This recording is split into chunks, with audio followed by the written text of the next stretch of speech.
we're going to remove the plastic panel in between the bumper and the grille and the lower air dam here. Sometimes removal of these plastic plugs can be a real big bear. If they strip out, what I do a lot of times, I will actually just go ahead and drill the center of the plastic out. Next, what we're going to do is, after we've removed the plastic plugs here on the top on both sides, it's kind of tough to slide this out and get it to the side. Now, what we do sometimes is you can actually pull up on this and remove it in between the bumper and the grille. What we're using here is an 18mm socket with a 3-inch extension. And it works really well to remove your front bumper or to loosen it to bring it forward.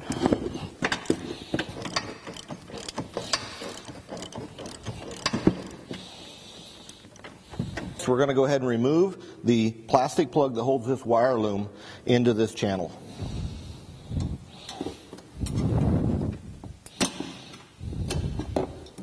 We'll just leave that there.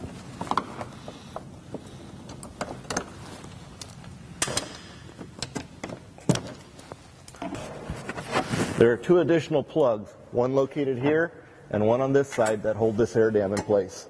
When you remove the front bumper, there is 4 wire ties that hold the factory fog light wiring on the inside of the bumper. We want you to go ahead and clip those wires, as we'll demonstrate here.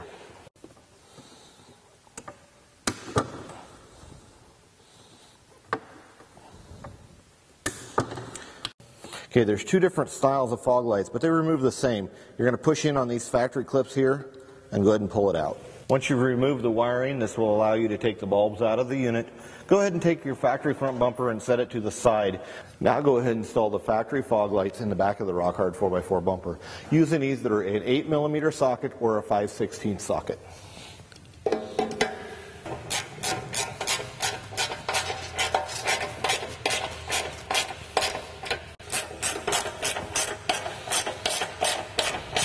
I've went ahead and set the front bumper on the end of the frame, installed the factory fog lights already. Now let's talk about your hardware kit.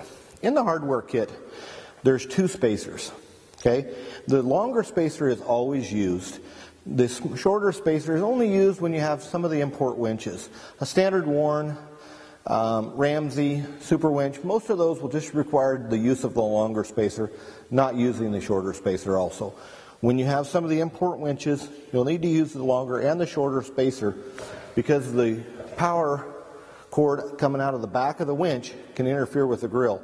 And this will give you enough space so that doesn't happen. Now we're going to install the bolts and the spacer. And the spacer goes in between the end of the frame and the inside of the bumper. So what you'll do is you'll put the bolt through the front of the bumper, reach in the back side here, put the spacer, you'll put this through the end of the frame and put the nut on there. Then you will use either a 5/16 or 8mm Allen wrench in the front with a 3/4 inch socket on the back to tighten it up.